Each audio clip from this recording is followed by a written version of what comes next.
We have set the example for pillaging the planet. We should set the example for preserving life, including human life.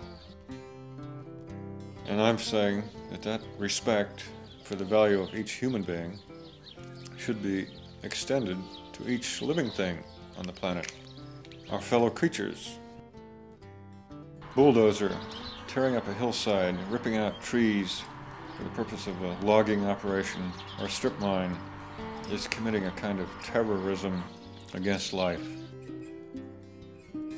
I suppose if political means fail us, public organization, public pressure, if those don't do what has to be done, then we'll be driven to more extreme defensive measures in defending our Mother Earth. Alright, it's last call, a hacksaw, agriphobitarian.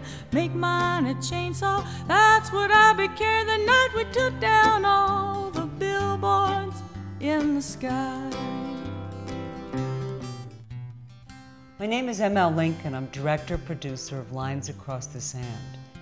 Hi, I'm Susan Leslie Green, and I am the writer, editor, and music director for the M.L. Lincoln film, Lines Across the Sand. It's a pretty exciting film.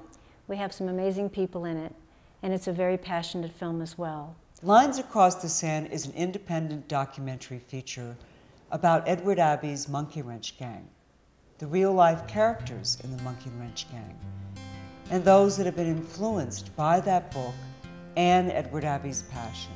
Well, what is the Monkey Wrench Gang? People say, what's the Monkey Wrench Gang? You know, what's the story about? Well, primarily it's about 4 very different characters that meet up in the deserts of the Southwest, and they begin talking about preservation, wilderness. There's Seldom Seen Smith. Now, Seldom Seen is a tall, lanky, he knows the canyon country backwards and forwards, and he's called Seldom Seen. You watch the movie and you'll find out why.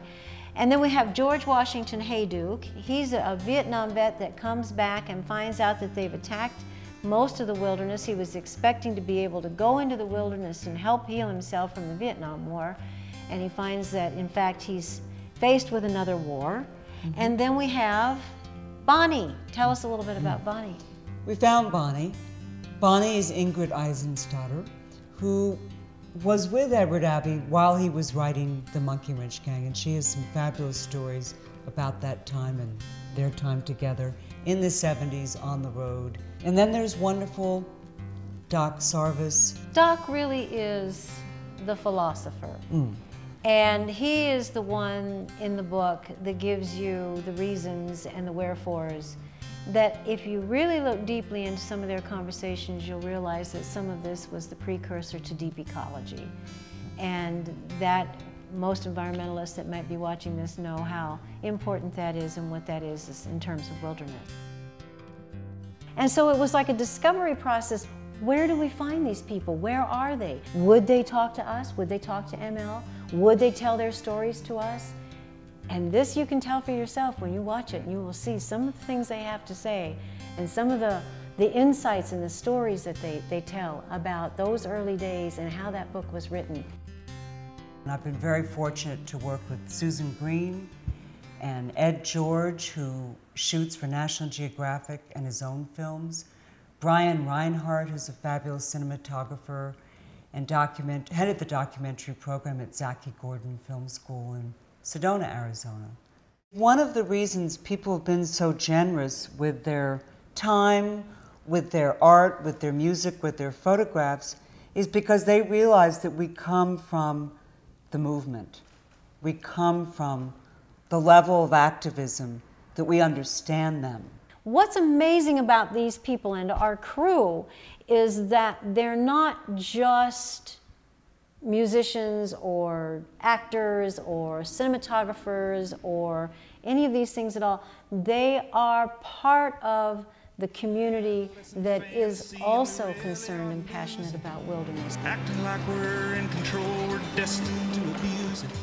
We're in post-production, the editing, the bringing the music, sweetening the sound, color, and bringing in the artwork. There's a lot of artwork, and we do have animation too.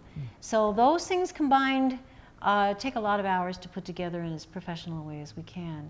And so it takes a little money. And we are wanting you to be aware of what we're doing, and we want to keep you updated on it and kind of bring you into it as well. Yeah. What's been happening thus far is it really is crew funded. That means people have donated a lot of their time, a lot of their equipment, and it's been our money and our time and our funds. So at this point, we'd really like some help to finish this off, because we really feel that this is a timely piece. It needs to be out. Politically, it needs to be out.